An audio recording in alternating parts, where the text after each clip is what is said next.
জনাব বিডি রহমতুল্লাহ, ইরান যুদ্ধ আমাদের দেখিয়ে দিয়ে গেল যে কতটা নাজুক পরিস্থিতির ভিতর আছে আমাদের জ্বালানি নিরাপত্তা। তো যদি এই পরিস্থিতি আরও প্রলম্বিত হয়, যে হরমুজ প্রণালী যদি আসলে না খোলে, এখন তো দুমুখী অবরোধে আছে, ইরানও অবরোধ করে রেখেছে, মার্কিন যুক্তরাষ্ট্র অবরোধ করে রেখেছে, তাহলে বিদ্যুৎ সরবরাহ পরিস্থিতি যে বিপর্যয়ের মধ্যে পড়েছে, এটা কিভাবে কাটিয়ে ওঠা সম্ভব হবে, বা পরিস্থিতি আরো খারাপের দিকে যাবে কিনা? আপনি যেটা বলেছেন যে যুদ্ধ যদি চলে, যুদ্ধ না চললেও কি ভালো অবস্থা হতো? না, যুদ্ধবিরতি তো আছেই, মানে যুদ্ধ না চলে হরমুজ প্রণালী যদি না খোলে তাতেও আমাদের বিপদ যেত না, কারণ যে কতগুলা চুক্তি এবং যেই ধরনের উপকেন্দ্র নির্মাণ করা হয়েছে, সরকার কিন্তু বলে এখনো আমাদের 29,000 মেগাওয়াটের সক্ষমতা আছে, কিন্তু উৎপাদন করতে পারে কিন্তু 12-13,000, এর বেশি আর যেতে পারে না। আজকে অবশ্য বেশি হয়েছে, 15,500 হয়েছে আজকে। এই তো 14-15 এর রেঞ্জে থাকে, এর চেয়ে বেশি আর দিতে পারে না। দিতে পারে না কেন? বেশ কয়েকটা পাওয়ার স্টেশন কিন্তু ডিরেটেড ক্যাপাসিটিটা ওরা ধরে না।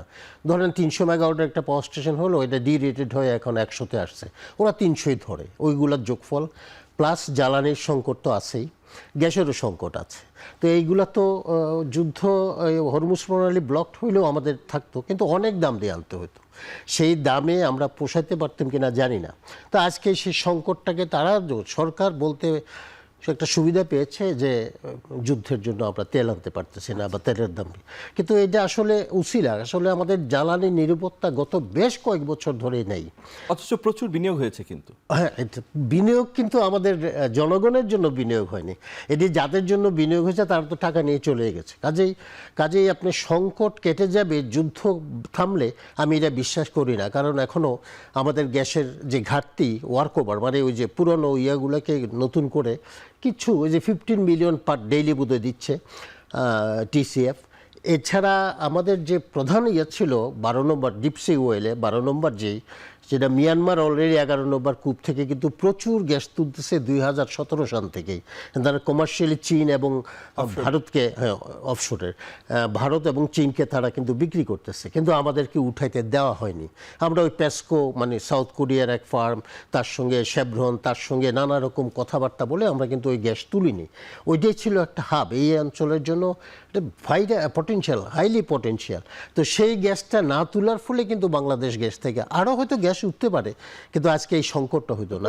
মজুদ নেই, হ্যাঁ, মজুদ নাই। কাজে ওইটা থাকলে কিন্তু আমাদের এই যুদ্ধ হরমুজ আমাদের কিছুই আটকাতে পারতো না, কারণ ওইখানে প্রচুর গ্যাস ছিল এবং সেটা আমরা ব্যবহার করতে পারতাম। তো সেটা তো নাই। তারপরে ধরেন সামনের দিনে কি অবস্থায় আসতে যাচ্ছে, সামনের দিনগুলোতে, মানে জুন জুলাই, বা মানে খুব ভয়াবহ। কারণ এখন তো আর নতুন করে কোনো অবস্থার পরিবর্তন হবে না। এখনও যদি LNG আনেও, এবং সেটা অনেক এক্সপেন্সিভ হবে, কারণ তো ডলার, তো দেখতেছেন স্পট মার্কেট থেকে কিনতে গেলে তো দাম বেশি পড়বে। কাজে এখন আর সহসা সম্ভাবনা নাই। কাজেই গভর্নমেন্ট এখন ওই ভর্তুকি দাম, কিন্তু আমার মনে হয় যেটা গভর্নমেন্ট বলতেছে আমরা বিদ্যুতের দাম বাড়াবো না, আই ডোন্ট বিলিভ ইট। কারণ এমনি ভর্তুকি, কত ভর্তুকি দেবে? 52,000 কোটি টাকা যদি ভর্তুকি দিতে হয়, তার বিভিন্ন পাওয়ার স্টেশনগুলো এই যেসব পলিসি নিচ্ছে, তাতে ট্যারিফ তো বাড়াতেই হবে, জানা কথাই বাড়াবে। যদি কাজে সামনের দিনগুলোতে গ্যাসের সংকট, জ্বালানির সংকটে তো বিদ্যুতের সেকেন্ডারি, কাজে জ্বালানির সংকটে লোডশেডিং আরও বাড়বে। এখন কিন্তু লোডশেডিং হচ্ছে, আমরা টের পাচ্ছি না। ঢাকার লোক, গ্রামাঞ্চলে হচ্ছে বেশি। হ্যাঁ, তো তাহলে এটা তো গ্রাম অঞ্চল কি বাংলাদেশের মানুষ না? এটাই সেই